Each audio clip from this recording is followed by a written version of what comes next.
Hello everyone, हम आ गए फिर से आपके लिए एक नया चैप्टर लेकर। आज का चैप्टर जो थोड़ा सा मुश्किल आप लोगों को लगता है क्योंकि एक ये गज़ल है। गज़ल क्या होती है? बहुत सारे शेरों को मिलाकर, जो हम लोग शायरियाँ सुनते हैं ना, उन सभी को मिलाकर एक गज़ल बन जाती है। तो मोस्टली क्या रहता है, एक शेर कभी भी दूसरे से कनेक्टेड नहीं रहता है और अलग अलग चीज़ों को बयां करता है। हम्म? तो कुछ ऐसा ही है ये गज़ल भी। और ये गज़ल हमारे सामने आज प्रस्तुत करी है दुष्यंत कुमार जी ने। और ये अध्याय है हमारी आरोह बुक भाग 1 के काव्य खंड का।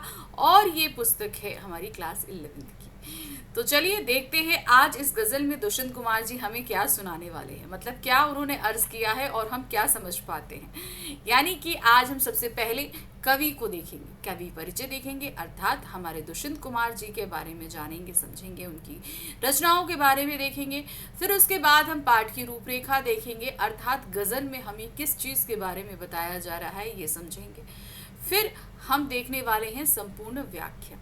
ये पूरी गज़ल को हमने 3 भागों में विभक्त कर दिया है, अर्थात 3 काव्यांशों में विभक्त किया है। उनका अर्थ देखेंगे और साथ ही साथ हर काव्यांश के साथ उसके काव्य सौंदर्य को भी देखेंगे। काव्य सौंदर्य आपके लिए समझना बहुत ज़रूरी है क्योंकि अलग अलग पंक्तियों के लिए ये क्वेश्चंस पूछे जाते हैं। आशय स्पष्ट कीजिए या काव्य सौंदर्य बताइए, इसीलिए हर पंक्तियों के साथ हम आपके लिए काव्य सौंदर्य लेकर आए हैं। तो चलिए शुरू करते हैं। सबसे पहले हम कवि यानी कि दुष्यंत कुमार जी के बारे में जानने के लिए। नई कविता के प्रतिनिधि कवि दुष्यंत कुमार का जन्म उत्तर प्रदेश के राजपुर नवादा गांव में सन 1933 में हुआ है। ठीक है। इनके पिता का नाम दुष्यंत नारायण था। इलाहाबाद में एमए करने के बाद यहीं से इनका साहित्यिक जीवन आरंभ हुआ।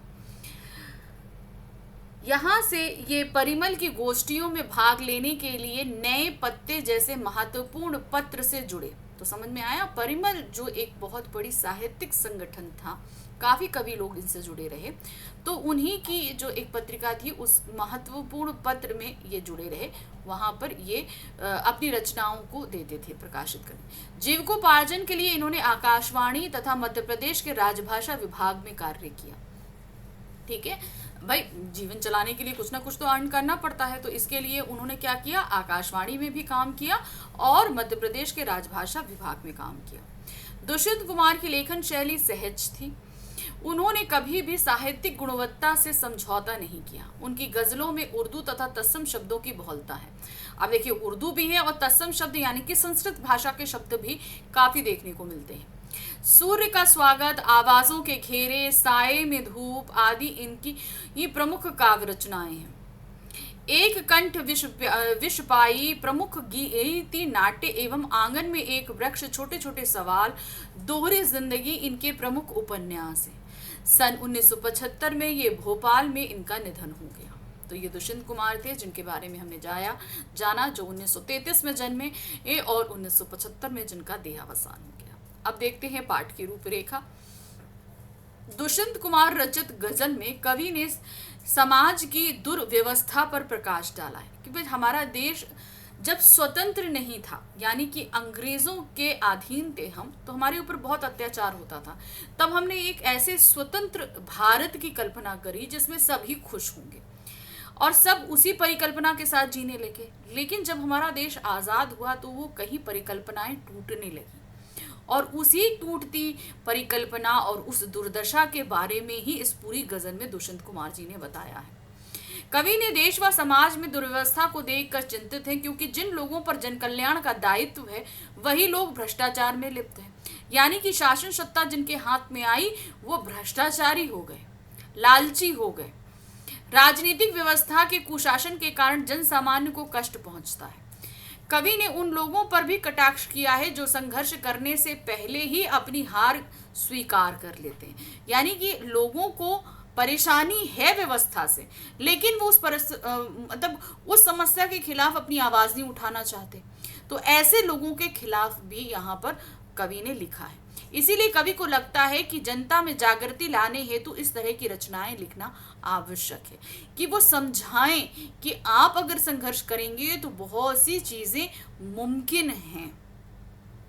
और उसी को प्रेरित करते हुए उन्होंने ये पूरी गजल लिखी। तो चलिए गजल के पहले कुछ 2 शेर पढ़ते हैं। क्या है? कहाँ तो तय था जिरागा हर एक घर के लिए, कहाँ चिराग मयस्सर नहीं शहर के लिए। यहाँ दरख्तों के साए में धूप लगती है, चलो यहाँ से चले और उम्र भर के लिए। अब यहाँ पर दुष्यंत कुमार जी पहले शेर में क्या कह रहे हैं, कहाँ तो तय था चिरागा हर एक घर के लिए, अर्थात भारत देश की स्वतंत्रता से पहले ये तय किया गया था कि जब हमारा देश स्वतंत्र होगा, सभी ने जो एक सपना सजाया था कि जब हमारा देश आज़ाद होगा तो हर एक घर को हर एक तरह की सुविधाएं, संपन्नता, सब कुछ प्राप्त होगा, मतलब हर घर में खुशियां होंगी। ये एक सबने सोचा था, सबके अपने ख्वाब थे। लेकिन जब देश आज़ाद हो गया तो क्या है, हर एक घर को छोड़िए, आप पूरे शहर के लिए भी एक सुविधाएं आप मुहैया नहीं करा पाए। ये शासन की तरफ कटाक्ष किया गया है कि शासन जो है वो पूरे शहर के लिए भी एक सुविधा जो है वो मुहैया नहीं करा पाए, और पहले वादे करते थे कि हम जो है हर एक घर को सारी सुविधाएं प्रदान करेंगे, हर एक तरह की सुख सुविधा संपन्न करेंगे। अगला शेर देखते हैं, जहां दरख्तों के साए में धूप लगती है, चलो यहां से चले उम्र भर के लिए। तो दरख्त क्या है, वो सरकारी दफ्तर है, जहां पर जैसे मान लीजिए हमको अगर कोई तकलीफ होती है सरकार की तरफ से तो हम इन्हीं दफ्तरों में जाकर शिकायत करेंगे। तो वही चीज बताई है कि हम इन दरख्तों को क्या बताया गया है, वो सरकारी दफ्तर जहां से हमें न्याय मिलने की उम्मीद है, जहां से हमें सुख सुविधाएं मिलने की उम्मीद है, वही लोग हमें प्रताड़ित कर रहे हैं, अर्थात वही शासन हमको प्रताड़ित कर रहा है।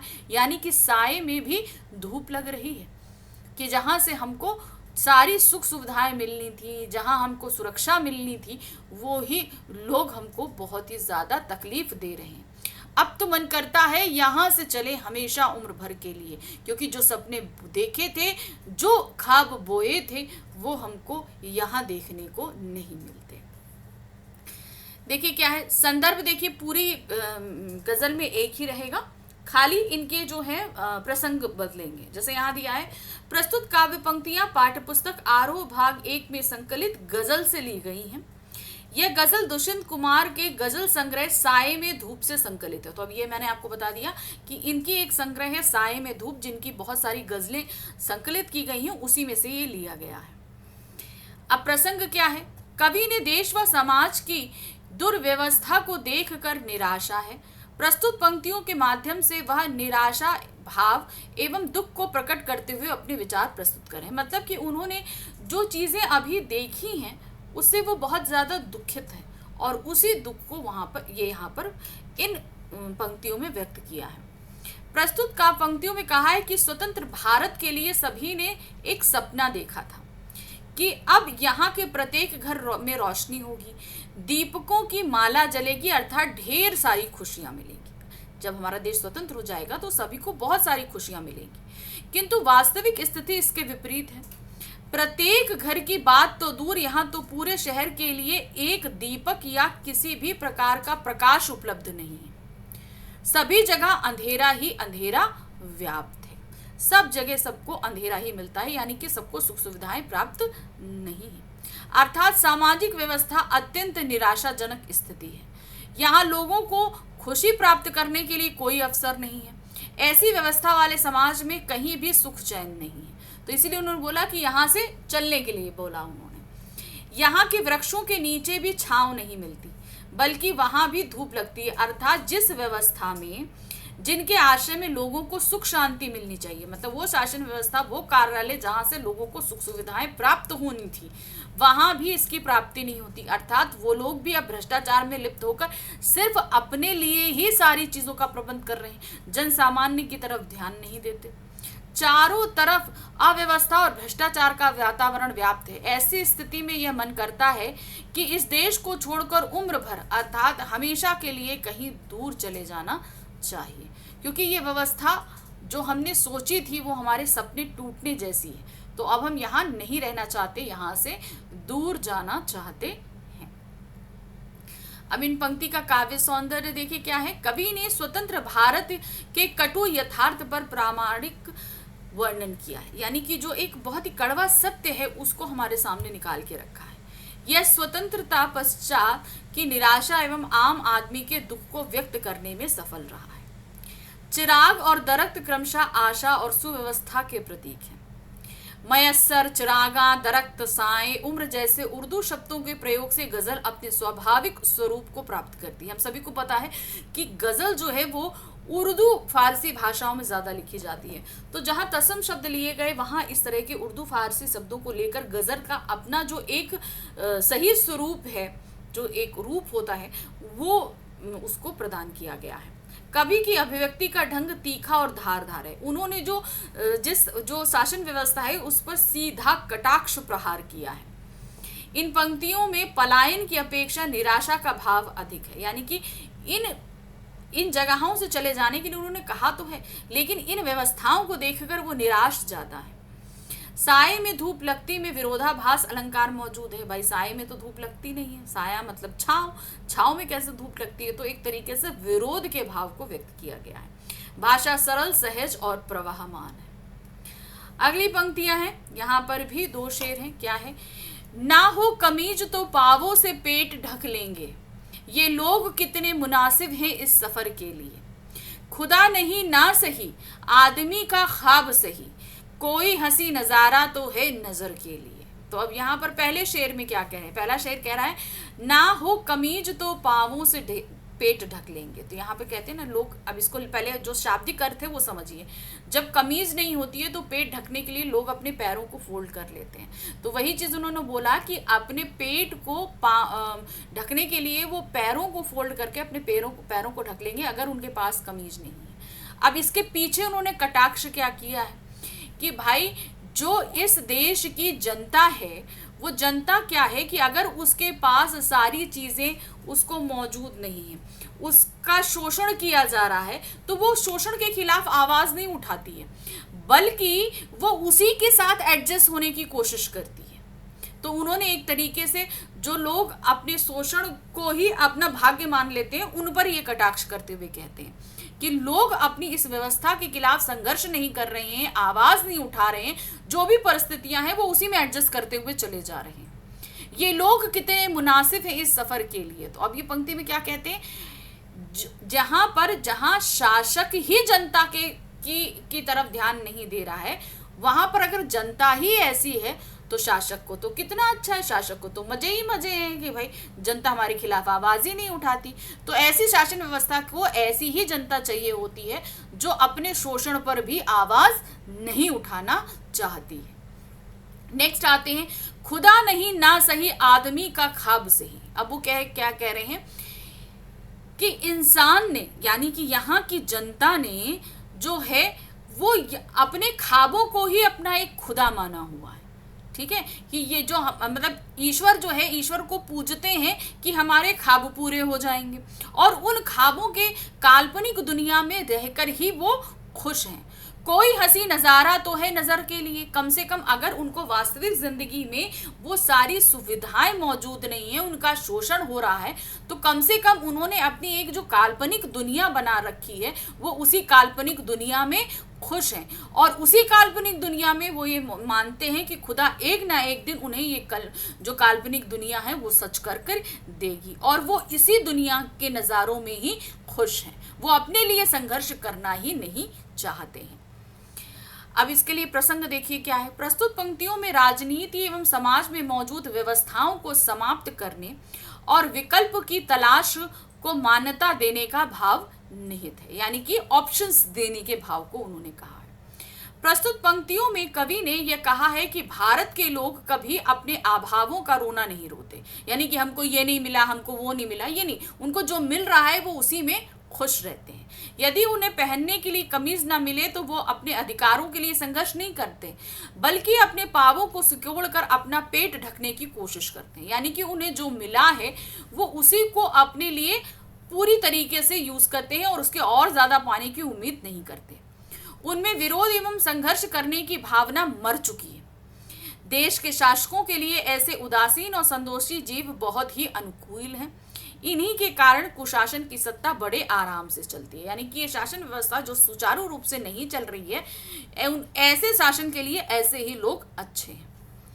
अब आते हैं, ये भारतीय लोग भगवान को भी इसीलिए मानते हैं भाई जो क्या कहते हैं, ताकि उनके सामने अपना बुरा समय गुजारने के लिए कोई मनमोहक नजारा रहे। अर्थात जो बुरा दिन है उसको गुजारने के लिए ईश्वर की गुजारिश करते रहें और एक काल्पनिक दुनिया बनाकर उसमें जीते रहें और उम्मीद करते रहें कि वो दुनिया कभी ना कभी तो हकीकत में बदलेगी। उनका इष्ट या भगवान भी ये सच नहीं है, यह केवल उनके सपनों का संसार है जिसके सहारे वे अपना समय व्यतीत करना चाहते हैं, अपने यथार्थ से मुंह मोड़ना चाहते हैं। वो अपनी वास्तविकता से मोड़कर वो अपनी कल्पना, उस जो काल्पनिक संसार है वो उसी में जीना चाहते हैं। अब इसका काव्य सौंदर्य देखिए क्या है। कवि ने भारतवासियों की दबी कुचली अशक्त आवाज पर कटाक्ष किया। यहाँ की धार्मिकता यथार्थ से मुंह चुराने का एक साधन भर है। इस यथार्थ का मानसिक विश्लेषण किया गया कि मतलब लोगों के मन में इस सारी वास्तविकता को लेकर क्या चीजें चलती हैं, इसे हमारे सामने रखने की कोशिश करी गई है। पावों से पेट ढकने का बिंब अत्यंत मार्मिक और मनोहारी है, यानी कि वो एक तरीके से अभावों को दर्शा रहे हैं पावों से पेट ढकने की बात से। तो जो मर्म निकल के आना चाहिए वो बहुत ही स्वाभाविक तौर पे सामने आया है। दुष्यंत कुमार की गजल में लेखन कला का सुंदर उदाहरण प्रस्तुत हुआ है। उर्दू शब्दावली का स्वाभाविक प्रयोग द्रष्टव्य है। छोटे छोटे प्रचलित शब्दों का स्वाभाविक एवं प्रभावपूर्ण प्रयोग हुआ है। बहुत ही छोटे छोटे ऐसे शब्द हैं जो वाकई में प्रभाव छोड़ रहे हैं। तीसरा और आखिरी काव्यांश है जिसमें कुछ शेर हमारे सामने है, चलिए पढ़ते हैं क्या है। वे मुतमईन है कि पत्थर पिघल नहीं सकता, मैं बेकरार हूं आवाज में असर के लिए। तेरा निजाम है सिलदे जुबां शायर की, ये एहतियात जरूरी है इस बहर के लिए। जिए तो अपने बगीचे में गुलमोहर के तले, मरे तो गैर की गलियों में गुलमोहर के लिए। तो पहला शेर हमारे पास क्या है, वे मुतमईन है कि पत्थर पिघल नहीं सकता, मैं बेकरार हूं आवाज में असर के लिए। तो यहाँ पर कवि कहते हैं कि जो ये भारतीय जनता है उसका मानना है कि पत्थर पिघल नहीं सकता, अर्थात ये जो शासन व्यवस्था है इसके खिलाफ अगर हम संघर्ष करें भी तो भी उसे कोई असर पड़ने वाला नहीं है। तो उन्होंने शासन व्यवस्था को पत्थर मान लिया है और वो इसीलिए वो ये जानते हैं कि हम चाहे जितना भी संघर्ष कर लें वो पिघलेंगे नहीं, इसीलिए वो चुप है। लेकिन दूसरी तरफ कवि ये कहते हैं कि मैं ऐसी आवाज के लिए बेकरार हूं, अर्थात एक ऐसी ये संघर्ष की आवाज के लिए परेशान हूं जो जिसकी आवाज में असर हो, जो शोषण करे और ताकि सरकार के कानों में कुछ आवाज पड़े और वो देखे कि यहाँ की जनता कितनी परेशानी में है। अगला शेर है, तेरा निजाम है सिलदे जुबां शायर की, ये एहतियात जरूरी है इस बहर के लिए। अब वो दूसरी तरफ कटाक्ष करते हैं सरकार की तरफ। क्या कहते हैं कि सरकारी व्यवस्था, अंग्रेजों के समय ये व्यवस्था चलती थी कि अगर सरकार के खिलाफ, अंग्रेज सरकार के खिलाफ अगर कोई साहित्यकार कुछ भी लिख दे तो उस शायर को या तो जेल में डलवा दिया जाता था, उसकी सारी कृतियां जलवा दी जाती थी, और बहुत ज्यादा उग्र हो तो उसको मरवा भी दिया जाता था। ये होता था। तो वही चीज इन्होंने अभी भारतीय शासन के लिए बताई कि भारतीय शासन व्यवस्था में भी अगर सरकार के खिलाफ कोई कुछ लिखता है तो उसकी जबान बंद कर दी जाती है। तो कहते हैं ऐसी शासन व्यवस्था के लिए जहां पर हम अपनी मर्जी का शासन चलाना चाहते हैं, जहां पर हम एक क्या कहते हैं तानाशाह की तरह शासन करना चाहते हैं, तो ऐसी शासन सत्ता चलाने के लिए बहुत जरूरी है कि ऐसे शायरों का जो उनके खिलाफ लिख सके उनकी जबान को सिल दिया जाए। तो वही चीज है, ये एहतियात जरूरी है इस बहर के लिए, यानी कि तानाशाही शासन व्यवस्था के लिए जरूरी है कि जहां पर किसी को किसी भी तरह की बोलने की परमिशन ना हो, इस तरह का एहतियात सरकार को बरतना पड़ता है। नेक्स्ट आते हैं, जिए तो अपने बगीचे में गुलमोहर के तले, मरे तो गैर में गलियों में गुलमोहर की तरह। आखिरी पंक्तियों में कवि अपने मन की बात बयां करते हैं, कहते हैं कि अगर हम जीते हैं तो हमें अपनी मर्जी से जीना चाहिए। तो यहाँ पर गुलमोहर का तात्पर्य है कि कवि ने अपने जीवन को मनमौजी तरह से जीने का, यानी कि अपने मन के हिसाब से जीने की बात करी, और कहते हैं कि जब हमारे मरने की बारी आए तो भी मन मुताबिक ही हम मरे, किसी के दबाव में, किसी के द्वारा कुचले जाने पर हम ना मरे। मतलब कि सीधे सीधे सार क्या निकलता है इस शेर का कि हम जिए या मरे दोनों ही अपनी मर्जी से ही हम करें। अब इसका अर्थ देखिए क्या है। प्रस्तुत पंक्तियों में कवि निराशा से पूर्ण जनता को जागृत करने का प्रयास करता है। वह निष्क्रिय समाज व हताश जनता में स्फूर्ति, उत्साह एवं आशा का संचार करना चाहता है, जो पूरी तरीके से अपनी आशा को खो चुका है। ऐसी शासन व्यवस्था में वो थोड़ा सा जान फूंकने की काम करना चाहता है। प्रस्तुत पंक्तियों में कवि ने यह बताने का प्रयास किया है कि समाज का शोषित पीड़ित वर्ग पूरी तरह से विश्वास किए बैठा है कि सत्ताधारी लोगों के दिल पत्थर के हैं, यानी कि हम कुछ भी कहेंगे उन पर कोई भी असर पड़ने वाला नहीं है। उनमें कोई दया, सहानुभूति या संवेदना नहीं है। परंतु कवि का विश्वास है कि आवाज में असर हो तो सत्ताधारी पत्थर भी के दिल भी पिघल जाएंगे। इसीलिए वह पीड़ितों की आवाज में असर डालने की कोशिश कर रहा है। तो वो ये जानते हैं कि कवि वो एक ऐसी आवाज का इंतजार कर रहे हैं कि जो वाकई आवाज उठाए और ऐसे जो लोग हैं जिनके दिल पिघलने की उम्मीद है, तो अगर बहुत ही पुरजोर आवाज लगाई जाए तो ऐसे दिल पिघल सकते हैं। सत्ताधारियों की शासन व्यवस्था तभी तक सुरक्षित रहती है जब तक समाज का प्रबुद्ध वर्ग यानी कि चिंतक, विचारक, कवि, शायर लोग चुप रहे। तो जैसे अंग्रेजी सरकार में होता था, तो अगर हम अपनी सत्ता को बचाए रखना चाहते हैं तो ऐसे लोगों के मुंह बंद रखे जाते हैं। वे व्यवस्था के विरुद्ध आवाज ना उठाएं, यानी कि अगर ये व्यवस्था के खिलाफ आवाज उठाएंगे तो लोग जागृत होंगे। तो ऐसे लोगों के मुंह बंद रखे जाते हैं अगर आप तानाशाही शासन व्यवस्था चलाना चाहते हैं तो। शासक वर्ग के लिए सावधानी जरूरी भी है, परंतु दूसरी ओर हमें भी जमाने में उचित बदलाव लाने के लिए अपनी आवाज को बुलंद करना आवश्यक है। ठीक है, इस तरह की जो एहतियात है वो सरकार तो बरतेगी बरती, क्योंकि उसे तो ऐसी शासन व्यवस्था ही चलानी है, लेकिन हमें तो कोशिश करते रहना चाहिए ना, तो हम वो कोशिश करते रहेंगे। हमारा यही धर्म एवं कर्तव्य है कि अगर हम अपने बगीचे में जिए तो इसी गुलमोहर के नीचे जिए, और गैर की गलियों में मरे तो भी गुलमोहर के लिए मरे, अर्थात अपनी इच्छानुसार जीवन व्यतीत करें, उस पर किसी भी प्रकार का नियंत्रण ना हो। आशय यह है कि समाज कल्याण ही हमारा धर्म होना चाहिए। हम इसी के लिए जिए और इसी के लिए मरे, अर्थात अपनी मर्जी से जिए, अपनी मर्जी से मरे का तात्पर्य क्या है? समाज के कल्याण के लिए जिए और उन्हीं के लिए मरे। अब इनकी यहाँ पर देखिए काव्य सौंदर्य इन पंक्तियों का। काव्यांश में कवि का आशावादी दृष्टिकोण व्याप्त हुआ है। वह सामाजिक क्रांति के लिए व्याकुल है। उसे विश्वास है कि जन आंदोलन में हर परिवर्तन संभव है, यानी कि वो जानते हैं कि अगर कोशिश की जाए तो कुछ भी मुमकिन है। इसीलिए उन्होंने अपनी आशावादी प्रवृत्ति को इन सभी शेरों में निकाल के रखा है। भाषा में प्रवाह एवं ओजपूर्ण गुण से परिपूर्ण है। गजल की प्रकृति के अनुसार उर्दू शब्दों का प्रचुर प्रयोग हुआ है। शैली लाक्षणिक है, पत्थर पिघलना, शायर की जुबान चलना आदि प्रयोग अनूठा अर्थ, गैर की गलियों में मरने का प्रभावशाली बिंब प्रस्तुत किया गया है। मैं और तू की शैली भी आकर्षक एवं प्रभावशाली है।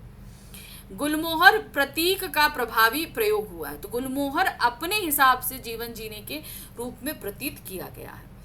पत्थर पिघल और गैर की गलियों में गुलमोहर में अनुप्रास अलंकार की छटा है। तो देखा ना, दुष्यंत कुमार की जो गजल आपको बड़ी मुश्किल लग रही थी, मैंने कैसे आसान तरीके से आपको समझा दी।